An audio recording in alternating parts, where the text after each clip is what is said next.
Now then, YouTube, here we are, reaction to an Anthony Huberman. I believe that's his name. It's been a while since I've watched anything with him in. I didn't know he actually believed in God, so it's always quite interesting to see other people's perspectives, and we sort of all arrive at the same conclusion that God exists and that Jesus is the way to access God. But yeah, we'll see what he's got to say. Let's get straight into it. I do. I think there are many things that science can explain. There are certain things science can't explain, but I'll even go a step further, which is that. Yeah, I mean, straight away I want to say that, like, one thing that science struggles to explain is this concept of sin, which I'm very much aware is a real thing now, and there is potential that we could measure it somehow, and that sin moves us away from God when we commit it, etc. And I understand that now, but it's hard trying to explain that to somebody who isn't maybe open to the idea of spirituality. How could it be that the thing that's hardest for humans to do for themselves becomes far easier when they stop trying to do it for themselves? It's a wild mind bend. Yeah, it's been a mind bend for me coming to Christianity, that concept that the less I try to make something happen myself and more just let God allow it to happen, is more likely to give me better results. Well, that's, you know, it is, like I said, it's a bit of a mind bender. Neuroscience doesn't really understand, but one, he's a very popular voice in culture. Two, he's a neuroscientist, so he's talking about everything from a really interesting angle. There's something that we don't know that's actually data-driven that's going on here when it comes to, like, prayer. When you're talking about the brain and all the, I mean, you mentioned it last night, and this had me thinking. It's like, when you think how all that works, I have to take an aside and say, how could that happen in nature is without a creator? Yeah. So, well, here's the thing. I mean, when you start to study and understand brain development, as I did, or neuroplasticity, or dopamine, you have to, meaning I don't care if you're an atheist, agnostic, or believer in creator, you have to step back and just go, wow, wow. Now, then, yeah, I mean, I would say the more I've come close to Christ, the more I've had to accept that, you know, even if evolution is a real concept as well, that we were created, there is a creator, and there is some argument for how we were designed from a greater power, even if evolution is built into that creation at the same time. Of course, there's this difference among scientists as to who believes in God, who doesn't. I'll just go on record. I'm very comfortable saying I believe in God. I do. I think there are many things that science can explain. There are certain things science can't explain. But I'll even go a step further, which is that all the elements of science are entirely compatible with the idea of there being a God. And I'm not the first scientist to say this. I mean, Einstein believed in God. Carl Jung, one of the greatest psychologists ever, clearly believed in God. There are many atheist scientists. There are agnostic scientists who are just kind of like unsure, right? And, you know, for me, I'm in absolute awe of biology. It's just incredible that we're sitting here having. Yeah, same. Yeah, biology is the main one I like. Like biology the most, then sort of physics down from that, and then chemistry, which just doesn't seem to compute in my brain very well. Like to chemistry on its own, which is obviously a bit weird because it's like physics is like the sort of cornerstone, very fundamental processing power for chemistry to do something other than just be solid, just matter in space, not doing anything. And then obviously biology is when you make all that chemistry work within an organism that has a brain and has agency and authority. So it is quite interesting that the missing link in between chemistry, not missing link, but the link of those two, I'm not very good at myself. In this conversation is just, it's with language, that there are little sound waves that you're perceiving and understanding. I mean, it's just. And I think the brain represents the apex of incredible in terms of biology. Like the heart is interesting, the immune system is interesting, the liver is interesting, but the brain is unbelievable. Yeah. Yeah, I mean, obviously he will say that as a neuroscientist, but I do agree as well. I'm not a scientist or anything. Brain is sort of remarkable. I would keep uncovering more and more about it. And while we do learn more about the rest of the human body, it seems the brain still the one that we know the least about. It's the hardest one to sort of find out about. It's one that has the most potential forward. Yeah, I agree. I mean, think about the number of different ways you can move your body compared to another species. Think about what you did today. Think about what I was attempting to do today, right? Yeah. Spectacular. Think about technology, these lights, the, Tesla cars, spaceships. I mean, Yeah. the internet. I mean, unbelievable. And yet, oh, so real. Yeah. So, we could talk a bit about how well, I'll just say this. Secretly, I've always prayed. I grew up in a split religion home. My family's like the UN. We've got people from Guatemala, Denmark, Argentina, New York. Like all the different political battles are in my family. Super left, super right, libertarians, lefties to the, it's crazy. Thanksgivings can be difficult. Yeah. But I'll say this, I absolutely pray. I absolutely love that the idea, but also what for me is really a deep belief, which is that we can't control everything. We're not in as much control as we think we are. And that the magnificence of biology and the magnificence of nature is, it's impossible for me to conceive how that could come about any other way. It just is. Now, yeah, I think that, full stop. Who do you pray to? That's an interesting one because I think God. Yeah. So I absolutely do. I've actually started reading the Bible recently, start to finish. I feel like it's my. Interesting. Because I too, when I found God, there's a 4-year gap between me finding God and then coming to Christ. And when I used to try and pray to God in that intermittent period, pretty much anything I asked for was never granted. Now I'm sort of in a position where I never ask for things. Even being a follower of Christ and understanding how prayer works better, still don't ask for things. That's maybe a separate issue. And I find it interesting that he was praying just to God and if he was seeing results, because to my knowledge, is because Jesus is the vector to access God, that our prayers are so much more successful when we use Christ and ask for something that is within the parameters that Christ set us when he lived amongst us. That is a video I reacted to just yesterday on that subject, how prayer work and how prayer works. Obviously, this will be a sort of different take on it. Perhaps it'll be interesting to see if this is maybe the clip from 2 years ago, if he has come to Christ fully now after reading the Bible. My duty to learn and in some sense compare Old and New Testament. I'm really interested in the stories, but I'm fascinated by the story of us, right? And the story of everything. And so, but yeah, I pray out loud in the morning, sometimes again in the middle of the night if I wake up. And it's only recently that I've been doing this more often.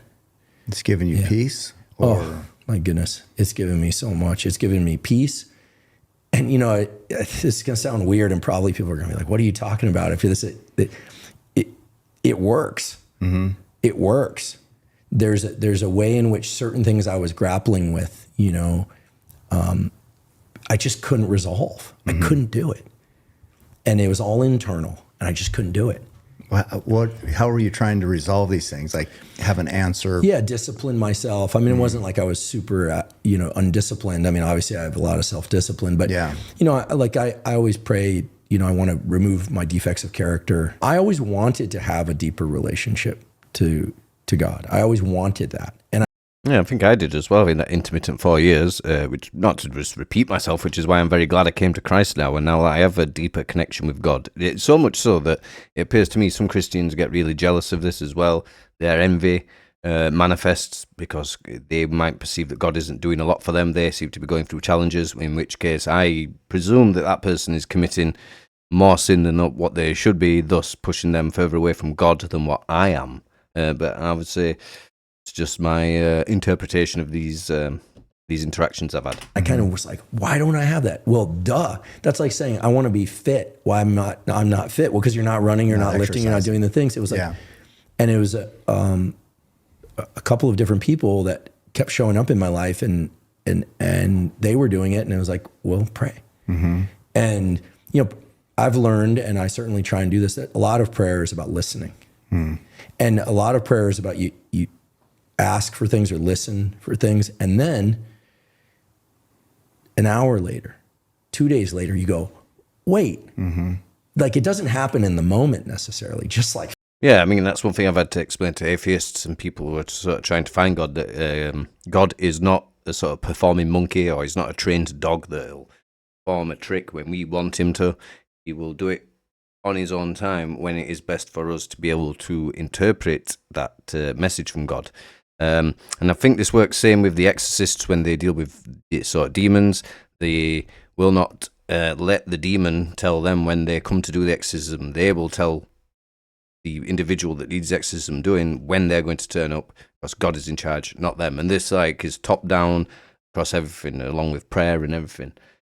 So it is. I don't ever disagree with a lot of things he's saying at the minute. He seems to not perfectly mirror, but mirror my experience for the most part at the minute with what he's saying. Fitness. I don't want to compare fitness. I don't want to trivialize prayer by comparing to fitness, but there's some parallels that are relevant. Yeah. It's consistent work. Yeah, it's consistent work. And then all of a sudden, like, things come up. And you're like, oh my goodness, I can't believe it. That makes so much sense. And now, I mean, there are one commonality I'll say is, like, once when I was training in kickboxing, etc., I learned to do clapping press-ups without even trying to do them. It was just automatically one day I could do them, and I was like, what?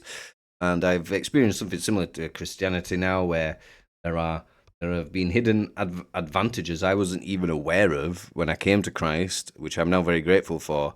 And I think maybe were part of the reason that I had the transformation, because I wasn't seeking it out, because it happened to me seemingly from my perspective by accident. Obviously it wasn't by accident. God was guiding me and wanted me on this path, because he wants to use me for his purpose and not allow the enemy to use me for their purpose. So it wasn't by accident, but you would definitely look at it from the outside perspective, if you weren't religious, as potentially being accidental.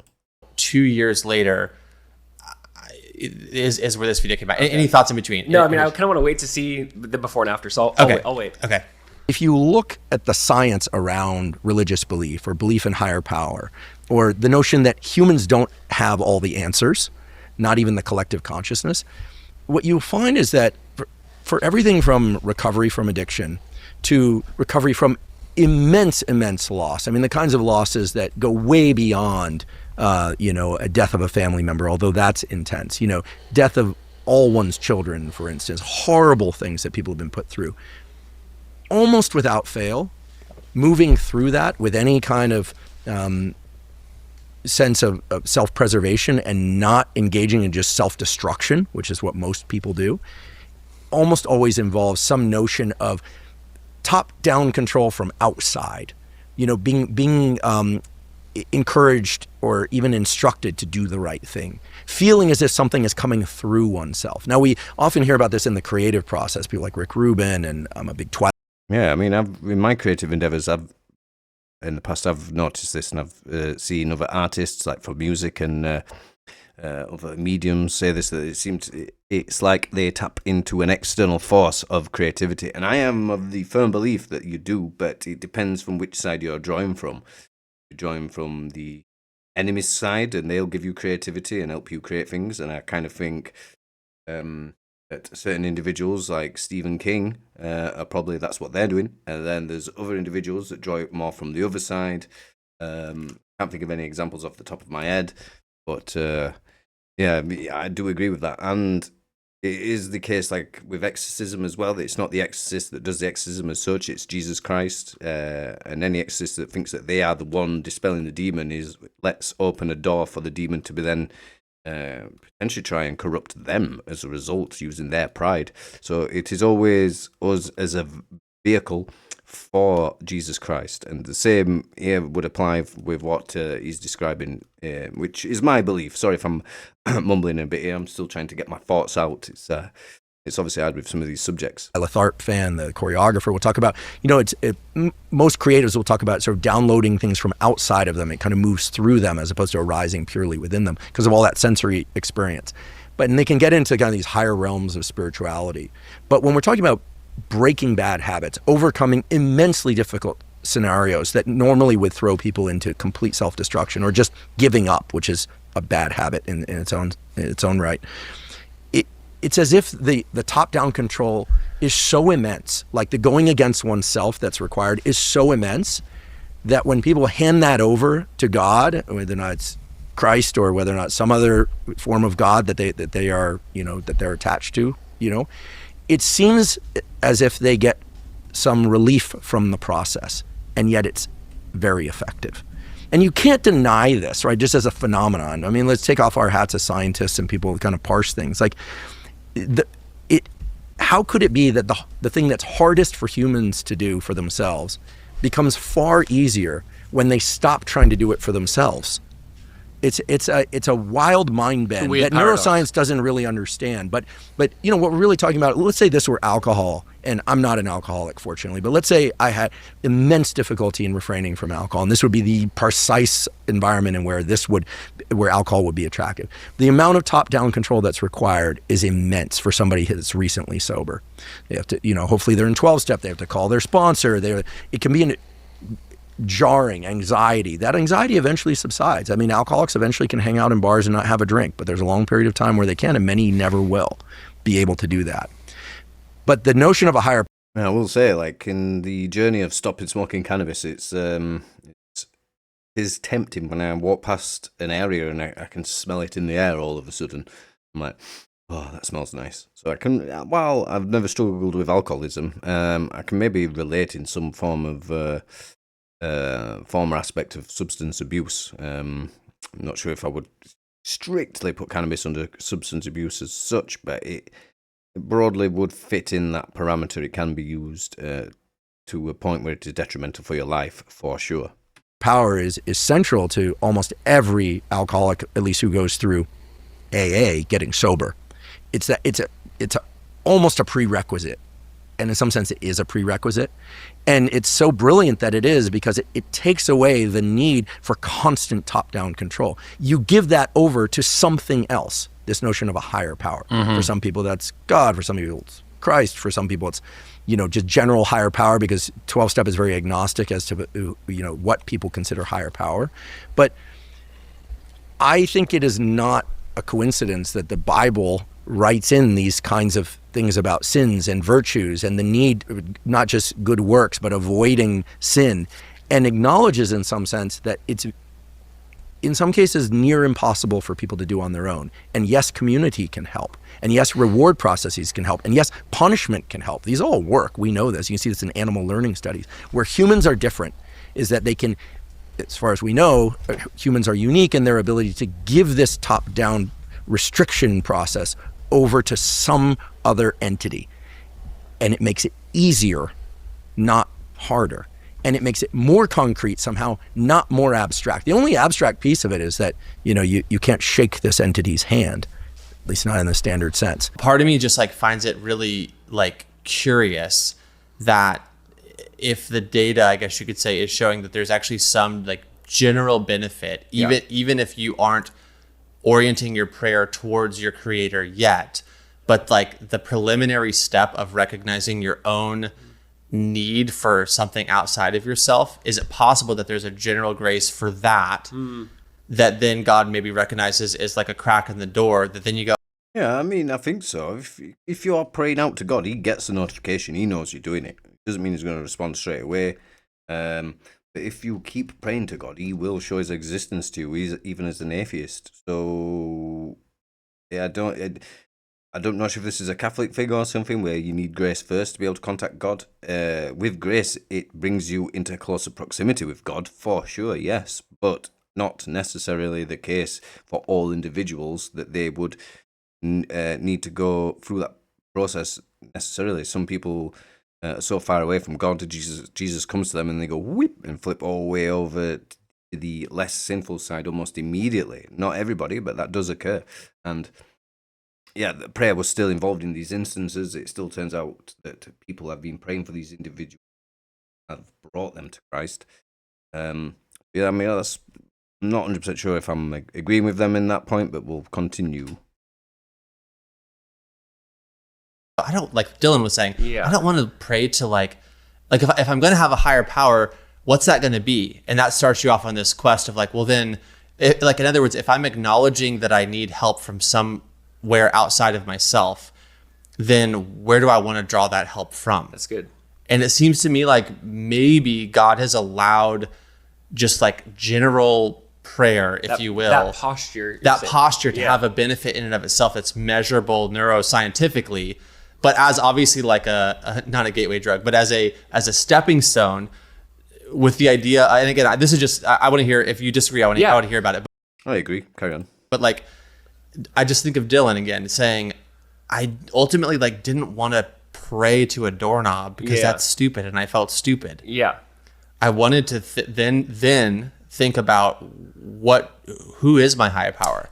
Yeah. So the Dylan example, by the way, we have a friend named Dylan who was or is an alcoholic. He would say, he's I think close to 10 years sober now, but that was he was an atheist who his not mentor, his sponsor was basically saying you have to pray. And as an atheist, like you said, he had to go, okay, I'll pray to the ceiling or whatever.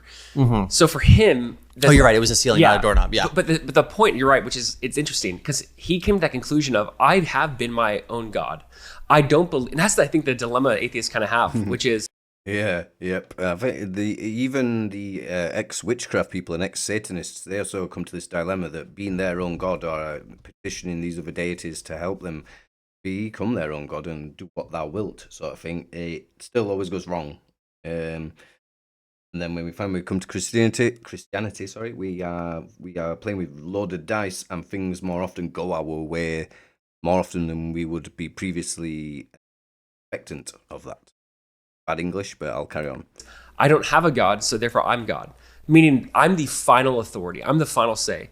I get to decide if this is truth or not truth. Mm-hmm. Truth isn't revealed. Truth is something I determine. Mm-hmm. And in scriptures, we see truth is a revelation. Truth is a person revealed to us. Right.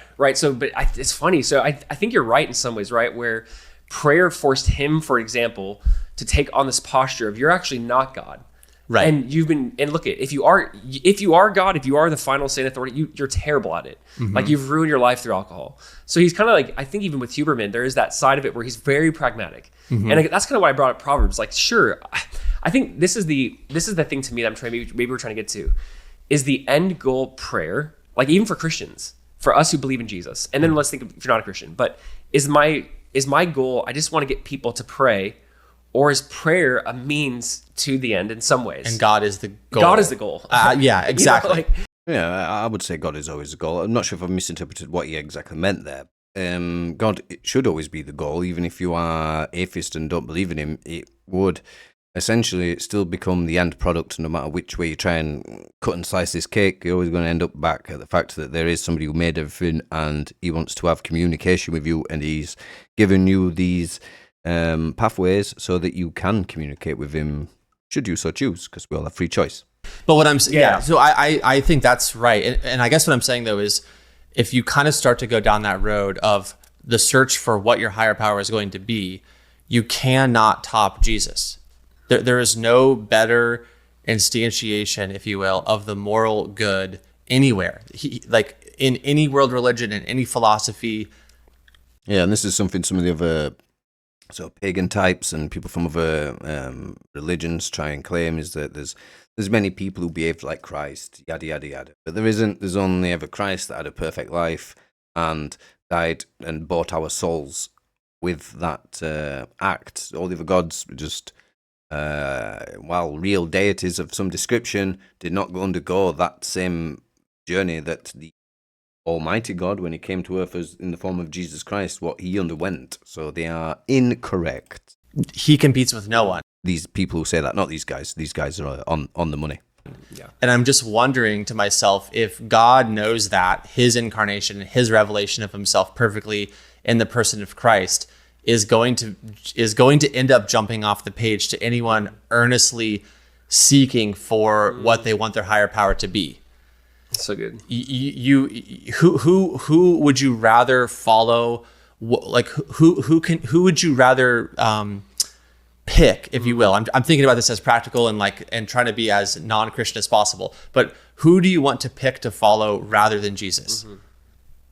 Seriously, like I would challenge anyone to ask that question. Who would you rather follow, rather I mean, people are going to say stuff like Odin and Shiva, I suppose, at this point, but I would argue that while that might praying to those entities or deities, I don't really like using deity, but I would argue that it might seem to produce some short-term results, but overall, they do not love you as Jesus loves you. You are merely just livestock to them that they will manipulate you until they are able to dispense with you, and a counterproductive use of your time here on earth. But that is just my argument.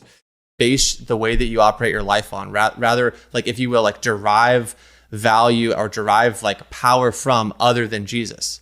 There's a reason that he is the most written about, talked about person in human history. He's the single most significant character in all of human history, and he claims to be God. Seems like a good place to start. That's all I'm saying. Yeah. Seems like a great place to begin your journey of, it's better than the ceiling or a doorknob. Yeah, yeah. And I think as you kind of do the survey of world religions and world views, once, I guess this is what I'm trying to say, is once you kind of cross that chasm of, I within myself don't have the chops to solve my biggest problem. Yeah. Where then shall I go to solve my biggest problem? That is fascinating to me, because then you go, well, wait a second, Islam is just telling me try harder. Well, that's what I can't do. I've been trying to try harder for decades, and I can't get free from this. And then you kind of go around the board and you go, Amen, brother. That was my life as an atheist. Just try, and just opportunities slip through my fingers. Things go wrong, and I can't understand why. I understand now why, though, where I am currently. But yeah, I can definitely relate to what you just said. it seems like all these religions are telling me to do better, to be better, to do more. And then Christianity is saying he has done for you what you cannot do for yourself. Fundamentally, it's a different message. He has accomplished for you what you can't accomplish for yourself. He holds within himself the power source that you need to be free, that you don't have in and of yourself. All that I'm saying is like, Yeah, I mean, that's the way I view it. These other religions were correct up to the point God came to earth and said, right, I'm resetting the rules now. Follow this religion, dispense with your other religions, I'm buying your souls. You come to heaven with me now. And everybody else is following these other religions is being foolish and prideful, and you're being deceived, essentially. a person who's earnest or like genuinely self-reflective and begins the search for the quest for the higher power that they actually want to bring into their life, I think Jesus is going to shine out from there. That's good. That's good. I mean, I agree. Obviously, I agree. And that's the part of this, I think journey we're on, because then people go, who is Jesus? Is the Mormon Jesus? Is the Jehovah's Witness Jesus? Is it the Muslim form of Jesus? And I mean, and that's why we obviously go, what does Jesus say about himself? What does he claim? And, so to me, it just does take you on this journey ultimately, because I think that is the question of questions, even according to Jesus, right? In Matthew, Jesus looks at his disciples and says, who do men say that I am? And then he looks at them and says, well, who do you say that I am? And I honestly think the most important question in life is, who do you say Jesus is? Like, if I had to go, you have one question, what's the most important question in life? Is how do you define Jesus, right? Because I mean, that does change how you pray. It changes everything. So, because if Jesus is just a man or a prophet, why even pray to him? But if he is the mediator between God and man, like that's 1 Timothy 2. Right. There's one mediator between God and man. And I love that verse in Job where Job, I mean, this is what I quite like as well. Once you come to this realization, once you surrender to Christ, that you are transformed in the way that I was, it becomes very obvious that this was the correct choice and that the Bible is correct when it says that nobody comes to the Father but through me. That might be the wrong quote. I'm not awfully good with the Bible. Well, I just started going to church September last year, and I was only given the new heart made of flesh that Ezekiel talks about at December. So you'll have to forgive me if I mess up some of the Bible quotes. Job sees this problem. He goes, I think it's Job 9:5. He goes, who can lay his hand both on God and on man? And that is only the person of Jesus. Wow. That's an issue with their video, not me. I don't know why that's just occurred. I'll go back a little bit. Who can lay his hand both on God and on man? And that is only the person of Jesus. Wow. Who's the person that can lay his hand on God and on man? How about the God man, Jesus Christ? Amen. And that's, I think that's the ultimate conclusion. So I love the Huberman kind of story where I'm going, man, like he's seen the value. It's very pragmatic, but I don't want, it's not enough because it's pragmatic. Because it's funny. If you told me, Josiah, it's to your benefit to talk to your wife. Because if you talk to your wife, she might be more close to you and more intimate with you. Or like, if you're just telling me like It's a very good example, to be fair. But I don't want to talk too much in explanation, but that's a very good way of couching this example to some. pragmatic benefits of Yes. communication to my wife, you might be right. You might make good points, and you might even motivate me for a short period of time. Yep. But the goal isn't just communication with my wife. It's what's behind the communication with my wife. It's like I want closeness. Right. I want nearness. I want friendship. And so I think even with prayer, or this idea of what is prayer, and I do agree with him. He focused on this idea of also listening. That's actually something that's probably its own video. Prayer is not just talking, it's listening. Yeah. But I like, to me, the goal of marriage, or like this prayer, is not just me getting my point across. We're now communicating, exchanging information, but it's nearness. Yeah. And Yeah, I mean, he's right. I don't know if I would say that prayer is more listening than talking, because you have to use your own voice, or really at least pray inside your own mind to be able to contact God. He doesn't force the contact on us; we contact Him. But there is a listening component, I suppose, and being able to understand how God communicates to act. Because, say, for instance, if you just pray for lots of money from God, you're not going to do it for you because it's not within the parameters that Jesus set. But if you want lots of money to set up your own church so people can come and pray, then He will facilitate that, as long as He knows in your heart you're not going to misuse that money and spend it on something else. I think this is why, at the minute, as I've come into Christ myself, that's why my money situation has changed it, because God knows that I am maybe too unlikely to misuse some money at this exact moment in time. And as the future moves forward, and I am more sure about my future task and role within Christ, then I will 100% be able to be trusted with said money. But at the moment, things are so much up in the air, and I'm unsure about my role moving forward, that I think that why it hasn't occurred for me. Although I don't ask for things. I don't ask for money. I don't ask for a wife. I don't ask for a family. I don't ask for anything other than I just pray for my friends and family, and ask for God to bless them, hopefully bring them to Christ, and just generally keep them safe, I suppose. that's also what I want for people. Not like, again, so is prayer the end goal, or is it a means that God uses to intimacy, to closeness, to nearness? Yeah. Yeah. Two really quick last thoughts. One, basically, like, just to put everything that you just said, which was amazing, into like a sentence for people to hold on to, like, God must not be a means to an end. If you're doing that with God, you're creating an idol of something other than God.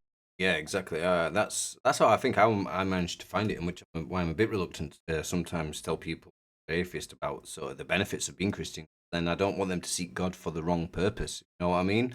I want them to philosophically search for the meaning of life, Christ themselves, come to that conclusion without me dangling a sort of carrot and telling them these things will change for you if you become Christian. That's not why we become Christian. Of hidden benefit, hence the exercise examples earlier. God, like God, if you're talking about the true God, must be the end of all things. Yes. Or else it's like, it's idol worship. You're using Him. Or it's misordered loves. Or it's going to go. You want a genie and a bottle. You want a vending machine. You're trying to turn God into something other than what He is. In which case, you're worshiping a God that isn't real. If you're talking about the real God, He will be the end of all ends.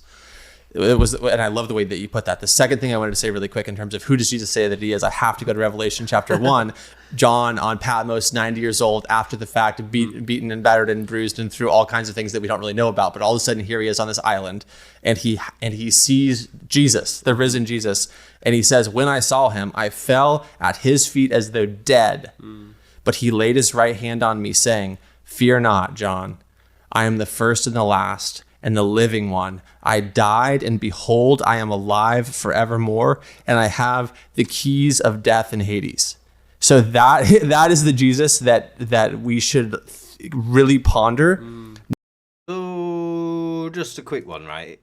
That's true, and Hades is mentioned. That means indirectly that the Bible does mention hell, so all these Christians that say that hell doesn't exist don't know what they're talking about, because I have been to hell. I've been there. I was only there for 2 minutes. It's a real place. It's not really nice.